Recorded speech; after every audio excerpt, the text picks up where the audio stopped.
how would you define a woman? Because you've asked other people up here to define how we would define a woman. How would you define a woman, Mr. Walsh? An adult human female.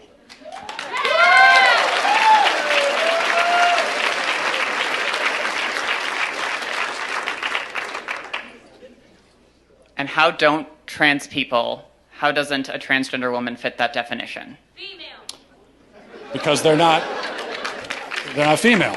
They have, you said that you are a biological male, correct? I said I'm transgender. I might be intersex for all we know. About almost as many people in the world are transgender as intersex, and well, a lot of people don't know. Well, but that's a different conversation. Intersex, that's a genetic anomaly, that's a medical condition. So that's a completely different conversation. That's also not a third gender. That's a genetic anomaly that occurs within the sex binary of male and female. What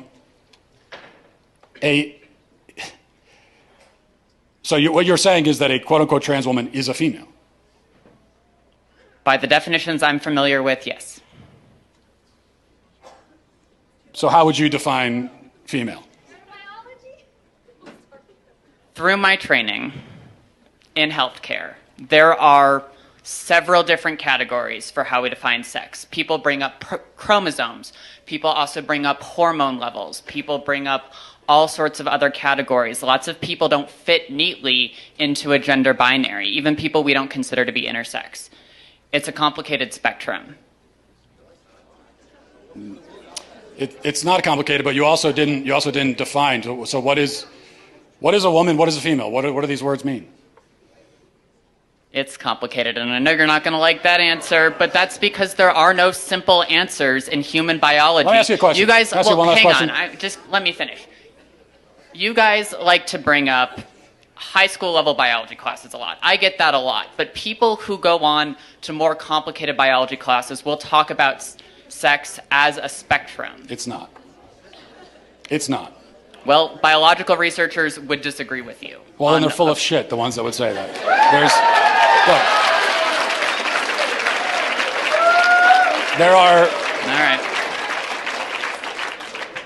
There are male gametes and female gametes. Oh, I had one last question. Wait, Mr. Walsh, can I ask a question? I just had one. I had one quick. Can you come back for 1 second? Because this is an important question. You said you're an EMT. Yes. Okay, if you're responding to a health emergency.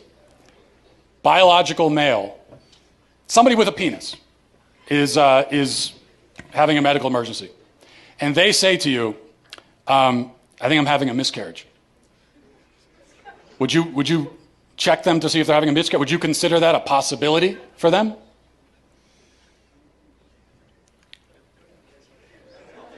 Look. No, but that's because some people don't have body parts. Doesn't mean they're not a woman. Okay. Sounds like we've established there are some people who, in principle, can get pregnant, and there are some people who can't. So there's two categories, otherwise known as binary. Lots of women can't get pregnant either. Yeah, but they're still of the nature to get pregnant. The only but reason they can't get pregnant. Yes, but truth matters, right? It does. That's what I'm trying to explain to you. Truth matters, and they can't get pregnant. That's the truth. So how are they still women? Because they are for the same reason that I can rightly say that human beings have two legs. And if a person is born with only one leg, that doesn't call into question the statement that human beings have two legs, okay? A person being born with one leg doesn't mean that now legs are on a spectrum and we can't say anything at all about how many legs a person has. Who knows? They could be a centipede. You know, they could have 100 legs. No, we know human beings have two legs. If a human is born without two legs, something went wrong. They were supposed to have that second leg. Something went wrong. If you meet a person on the street who only has one leg, maybe they had an accident. Maybe they were in war. Maybe something, maybe they were in a car accident. Maybe they had cancer. A leg was cut off. But you know that something went wrong because by their nature, they're supposed to have two legs. Same thing for a woman. A woman by her nature can get pregnant. A man by his nature never can. So if you meet a woman of childbearing age, say she's 28 years old, and she can't get pregnant, you know automatically that something has gone wrong. And she can go to the doctor and find out what that thing is, even if they can't fix it. So that proves that women by their nature can get pregnant, because the simple fact that she can't shows you that there's something wrong. This is what is known as the exception that proves the rule. Whereas if a male with a penis can't get pregnant, no doctor on earth is going to run tests to see what's wrong with him.